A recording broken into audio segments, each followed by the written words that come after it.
Welcome to Deco Guide, the only app designed to help you navigate your college and career journey in the quickest and most affordable way.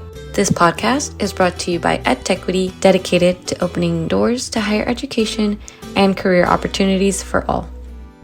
Hey guys, thanks for listening to another episode of Drop-In Knowledge for College. On this episode, Professor G and myself and Alejandra, we speak to Karina about her community college experience and how she was able to navigate, community college and then her journey from community college into a university and now in a master's program. So keep listening. We get some really good tidbits of information from Mauricio and Alejandra, and Karina's story is really something incredible and something that will resonate with a lot of students who are listening. So keep on listening and thanks for tuning in. So a lot of people on this podcast today, right, Professor G? That's right. Welcome, everyone. Thanks for tuning in.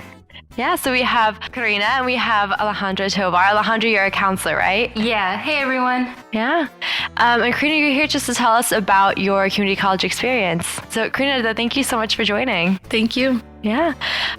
So again, we're just here to talk a little bit about yourself. So can you just start off by telling us, why did you want to go to community college? So I moved to the United States when I was 8 years old.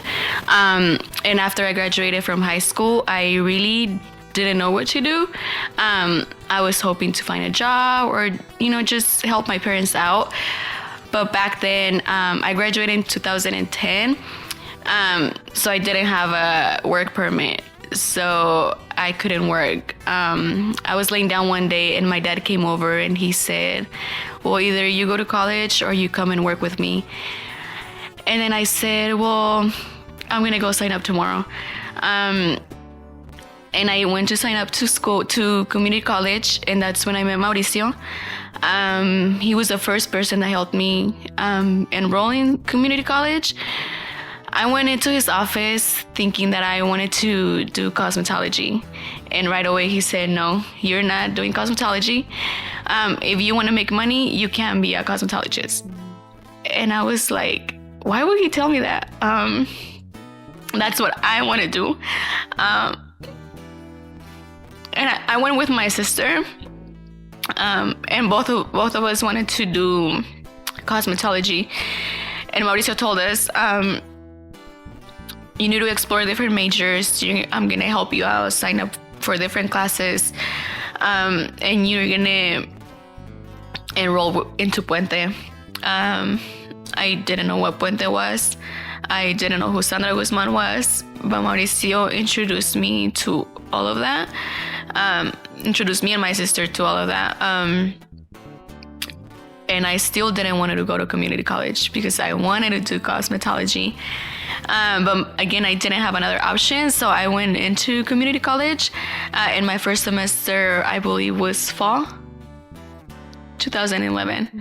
So after that, I just started community college, not knowing what major I wanted to get into after I started exploring different courses.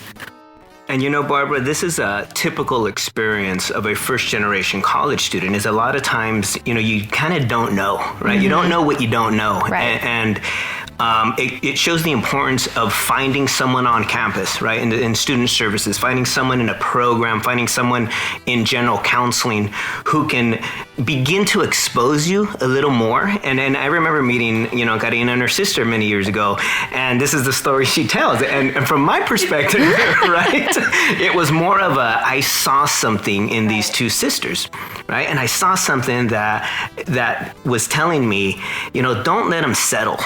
And so part of our strategy at community college to help students kind of expand their career opportunities is to really get them enrolled, get them future appointments, continue to talk to them to really kind of get an idea of what they might be cut out for, and then slowly expose them to it. So that's why it's super important that students really connect with someone on campus to help them navigate this journey. Mm-hmm.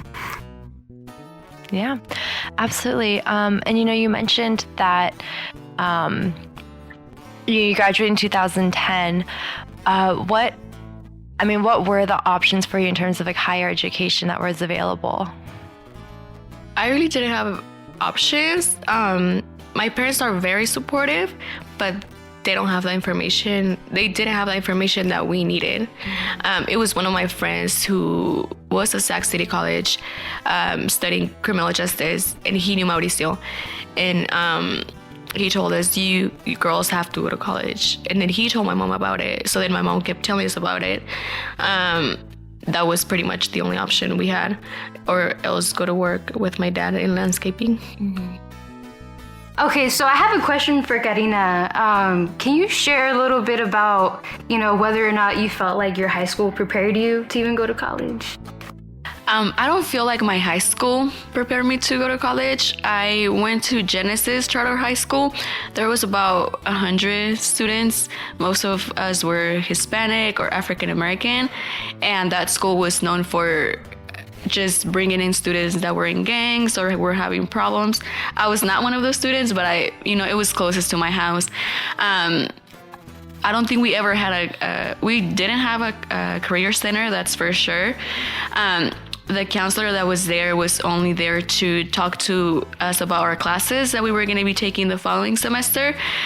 Nobody ever talked to me about going to college or pursuing higher education. And I don't know if that was because it was a charter school, but I wasn't prepared to go to college. One of my friends, he was attending community college, and he was the one that told me that I should sign up for college. So the information that I got about college was from a friend and not from a professional. And how did you, navigating going to high school, not knowing what to expect next, and hearing this from your friend, like how did this impact your own identity of going to college? Because it sounded like no one even supported you in that way. I was having a lot of problems in high school. A lot of girls, I was getting into fights, so I thought that community college was going to be the same thing. So I didn't want to sign up for college. I'm like, why am I going to go to college and then have my mom worry if I got into a fight? So it would have been helpful if somebody would have told me, you're on your own in community college. There's professional people that are there to complete their education, and they're minding pretty much their own business. It would have been very helpful if somebody would have told me that. I would have signed up right away. It's funny because Karina and I had very similar experiences. We were busy, street fighting instead of reading. Yeah.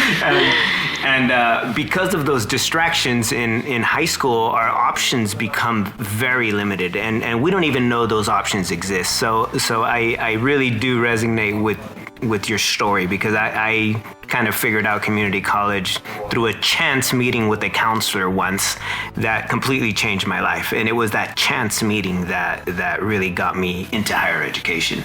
Alejandra, what's your experience in high school? Did you feel that your high school prepared you well enough? No, I did not. So it resonates with both of your experiences. I was not trying to be a street fighter, but I was trying to get out and make money. That was my main objective. And so I grew up in a farm town. And so everyone was either a migrant worker or just working at the local Cache Creek Casino. So it was really like limited, pathways. And so for me, I left high school really early because of that. I didn't want to be in that environment. So I took off. I just left. Since we're on the topic of how the hell did you end up in college? She just left. She just left. So how did you I graduated early. I graduated early because I ended up taking extra credits. And the only reason why I ended up in community college was because of my brother. Originally, I wanted to go to YO Tech, or I wanted to paint cars because I like to paint. So again, you only know what you know. And my brother told me about Sac City was giving out free money. So I wanted free money. So I left, showed up. First day, I was doing well in my classes. And that's how my journey began, was because of the free money. Wow. And from a car painter to a faculty member at Skyline College in the counseling offices, that's quite a big leap there. And Karina, from a cosmetologist to a graduate student, it just goes to show that you do have options. the California community college system, resources, programs to really completely change your life. And it's about making a choice. So if you're out there listening, let's choose to begin the change. Right, because it's okay to not know what you don't. Yeah, it's okay to not know what you want to do. At 18, who does? Yeah, and I tell a lot of my students, like, not so long ago, you were raising your hand to go to the bathroom, right? In terms of making choices, you have no choices. So yeah. Mauricio, when you have students who come into you and they don't really have much knowledge or background about like college, what do you tell them? How do you get them to buy into the idea of like enrolling? In the counseling office, and that's where I work out of. I work primarily out of the general counseling office at a local community college in Sacramento. And, we see thousands of students, and we've heard literally almost every story out there, but there are those students who, because of their generation status, just have no clue. They know they want to go to school. They know that they can probably survive school, but they need a little guidance. And in general counseling, what we'll do is we'll do one-on-one appointments, we'll do group appointments, we'll do career assessments, we'll do major exploration to kind of really get a sense of where a student might want to go. And this is this isn't typical because most students, when they enter college, they kind of already have an idea of where they want to go. And so if you do have an idea where you want to go, we're going to help you navigate there. See your California Community College counselor, talk to your instructional professors as well. Really share with them those life experiences and work experiences because we can truly help you navigate that path. Karina took advantage of a bunch of free resources on campus, different programs that assisted her through there. And all of these programs have different counselors embedded in the program. So Karina, can you tell us a little bit about that experience and what types of counseling experience did you receive in these different programs? So when I was in community college, since there is a lot of students, it can be very hard to get an appointment. But since I was always going with my sister, we would always go back to Mauricio and we would get an hour appointment. It's usually how many minutes? Like 30 minutes? It's about 30 minutes. It's about 30 minutes. So we would take advantage and have an hour. I never really trusted any other counselor but Mauricio and another counselor from the Puente program. Mauricio and Sandra Guzman have always been my counselor. Now that I'm in a different university or when I transferred to a different university, I still kept going back to Mauricio and Sandra Guzman. I think their counseling style is pretty much very similar. They tell you things straight up. Not to hurt your feelings, but to make you realize that you have more opportunities. So I love that about both of them. Yeah, and going back a little bit to your own community college experience, you get there, Mauricio tells you you're not going to do what you wanted to do, or you're trying to guide you somewhere different. So it's a change of plans. But what was your expectation of the community college experience, and how did that kind of manifest itself? I was like, I'm going to go in there, start doing hair, makeup, and that was not what happened. So my first semester, I think he signed me up for anthropology. That was anthropology and Puente program. Puente was a small learning community, and that's how I met more people, and I was able to build more friendships. I was more comfortable in college, and I went out to different field trips, and that helped me a lot. And I'm happy that I didn't pick cosmetology. Yeah. So the exposure, right? Right. Back to that. So if you're out there listening and you don't know whether you should get started and you're just delaying, hey, don't delay anymore. Come on in, we'll get you signed up. That way we can get you on board to something bigger than you even thought was possible. And Karina is one of those students that in mentoring her throughout the years, it was, I need her to be able to see things that she can't see right now. And it's the kind of thing that the community college setting allows. right? Alejandra was talking about what she does in her counseling sessions. They meet once a month in her program. That is amazing, right? We don't have a program like that on my campus. I hope we will one day. But the thing is you do really get to know these people. You get to know these professionals. And like Karina mentioned, you come back. Right? You come back for transfer information, bachelor's degree information, even though you're no longer officially our student of the community college. If you built those right relationships, you can then leverage those relationships for letters of recommendations, for scholarships, letters of recommendations, for employment, for graduate school. I think for jobs, for work, because we'll hear about a position that's open, and if we still have contact with those same students that left us and graduated, we will try to hook you up. We'll track you down and hook you up. And I'm sure Alejandra can speak to that as well.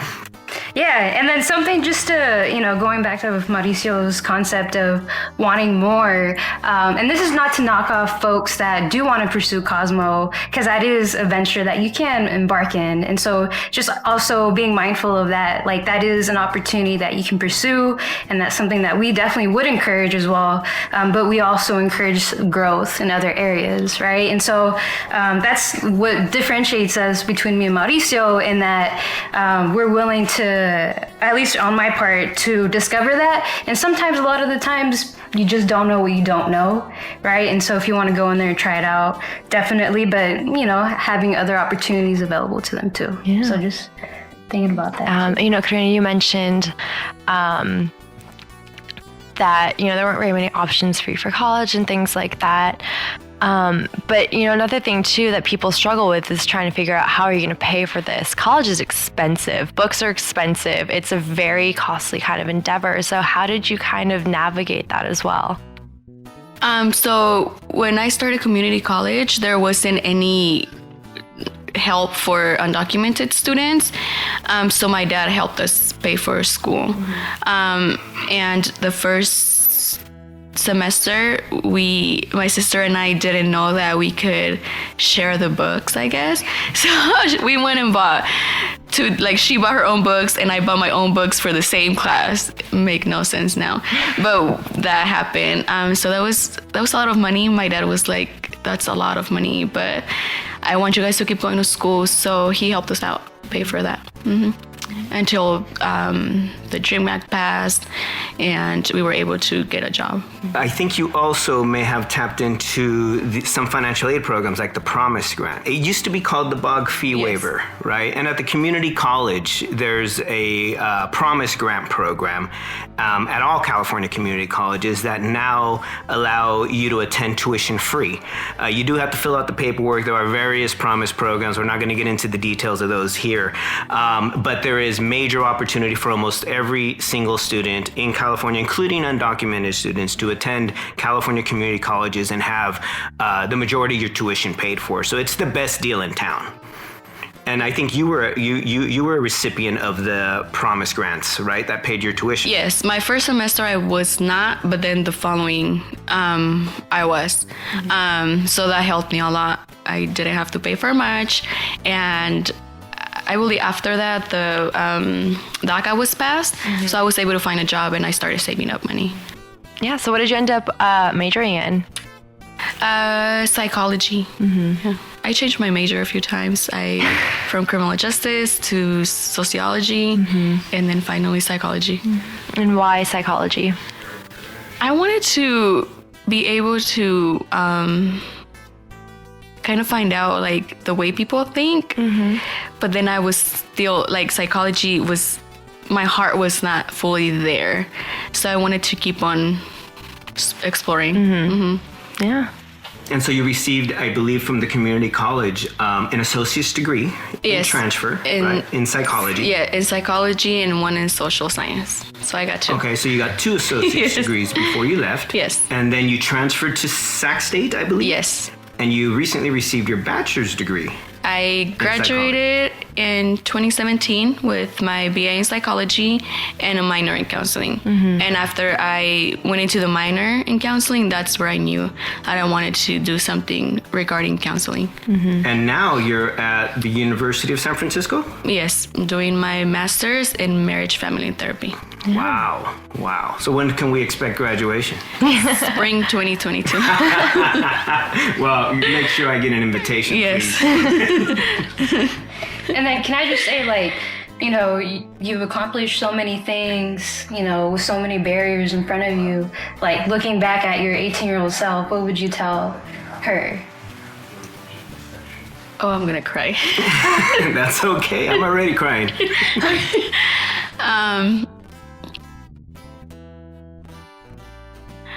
I think I would tell her to keep going.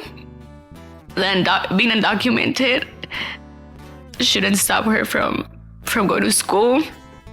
She's gonna be okay. That's what I would tell myself. Yeah. Karina, thank you so much for sharing your story with us and for sharing your experience. We know there are a lot of students out there who have similar stories. It may not have, you know, people to ask questions to. It may not have a Mauricio in their life. But thank you so much for sharing. And Mauricio, Professor G, and Alejandra, thank you so much for your expertise too in this, you know, just telling us about the resources and the things that are available for students. It's been a great conversation. Thank you. Thank you. Thank you for tuning into Techo Guide, the app focused on bringing you tools and content to help you make better decisions about school, life, and career. We hope this episode has inspired you to pursue and excel in your own educational and career journey. Don't forget to subscribe, follow, and share.